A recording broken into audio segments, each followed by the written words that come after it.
बिहार के सीतामढ़ी में बड़े साइकिल कारोबारी के मर्डर के बाद डीजीपी गुप्तेश्वर पांडे अचानक रात 12 बजे वहां पहुंच गए। डीजीपी के बगैर किसी सूचना के आधी रात पहुंचने को लेकर पुलिस महकमे में खलबली मच गई। डीजीपी गुप्तेश्वर पांडे ने खुद ब खुद घटनास्थल पर जाकर उसका निरीक्षण किया और फिर पीड़ित परिवार से बातचीत की। इस दौरान डीजीपी के पहुंचने की खबर पाकर जिले के तमाम बड़े व्यवसायी भी मृतक व्यवसायी के आवास पर बाहर पहुंच गए और सभी ने वी वांट जस्टिस के नारे लगाए। हालांकि सीतामढ़ी पहुंचने के बाद एक्शन मोड में दिख रहे डीजीपी ने मामले के उद्भेदन और अपराधियों की गिरफ्तारी के लिए बिहार एसटीएफ को जांच के आदेश दिए हैं।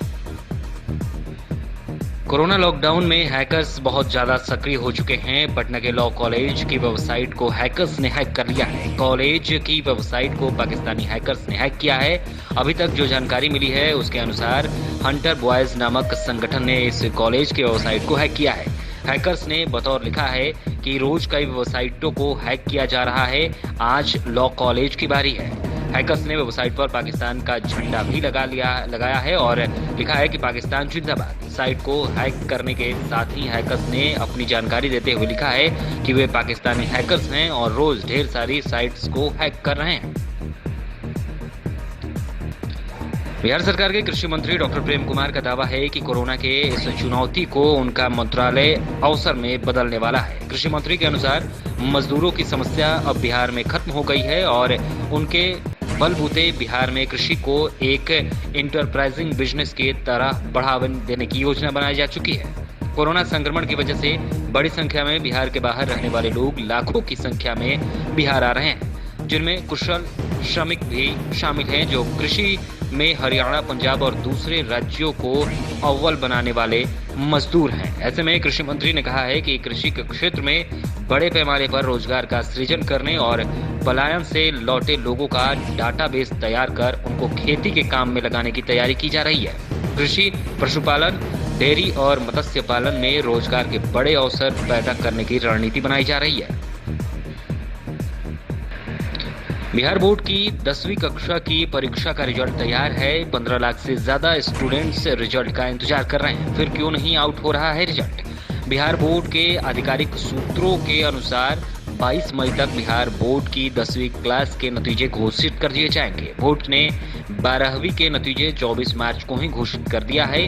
दरअसल टॉपर्स घोटाले के बाद बिहार बोर्ड ने अपनी शिक्षा व्यवस्था को पटरी पर लाने के लिए फिर कई बड़े कदम उठाए हैं। यही वजह है कि बोर्ड ने जहां पिछले साल सबसे पहले 10वीं और 12वीं के नतीजे घोषित किए थे, वहीं इस साल भी बोर्ड कोरोना वायरस के बीच इतिहास रचने को तैयार है। बोर्ड ने बिहार की शिक्षा व्यवस्था को मद्देनजर रखते हुए कई बड़े बदलाव किए हैं और रिजल्ट में अब कोई स्कैंडल न हो, बोर्ड फूंक फूंक कर कदम उठा रहा है।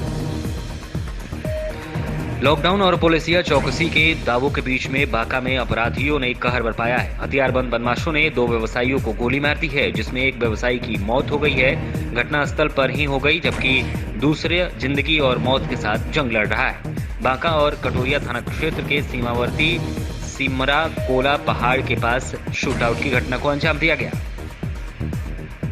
मछली पार्टी करने के आरोप में निलंबित किए गए बिहार के शिक्षा मंत्री कृष्णनंदन वर्मा के पीए राजीव रंजन को बिहार सरकार ने बड़ी राहत दी है। ये राहत उन्हें जहानाबाद डीएम के रिपोर्ट के आधार पर मिली है। गौरतलब है कि जहानाबाद में शिक्षा मंत्री के पीए के घर पर लॉकडाउन में मछली पार्टी के भोज का आयोजन किया गया था और ये खबर मीडिया में चली थी और उन्हें निलंबित कर दिया गया था। विभाग ने शिक्षा मंत्री के पीए को 24 अप्रैल को निलंबित कर दिया था। जहानाबाद के एसडीपीओ, मुकदुमपुर के बीडीओ और सीओ भी निलंबित किए गए थे।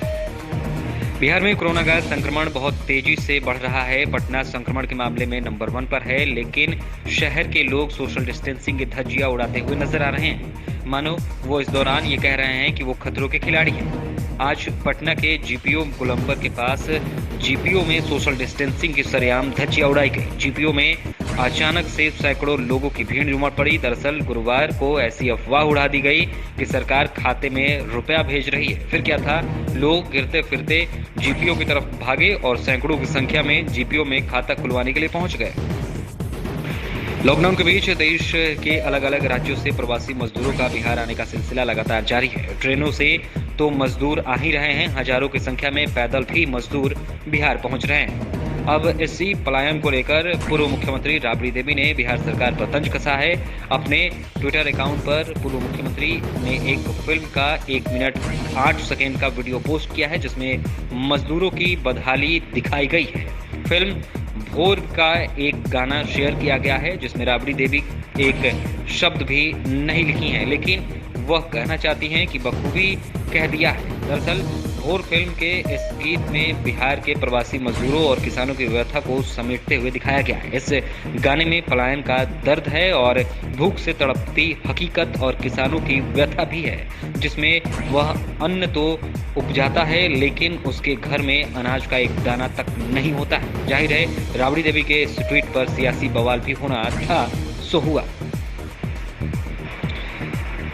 गंडक के जलस्तर बढ़ने के साथ ही तटबंधों पर जहां दबाव बढ़ गया है, वहीं बैकुंठपुर के सेलमपुर में गंडक के कटाव भी शुरू हो गया है। गंडक की वजह से ग्रामीणों को बाढ़ का खतरा सताने लगा है। गौरतलब है कि अगले महीने करीब 15 जून मानसून के आने की संभावना जताई जा रही है। मानसून से पहले ही गोपालगंज में गंडक नदी से तटबंधों की मजबूती को कार्य संपन्न कर लेने का दावा किया गया है, मगर 15 जून तक कटाव निरोधी कार्य संपन्न नहीं कराए गए हैं तो जिले को दोबारा बाढ़ की समस्या से जूझना पड़ सकता है।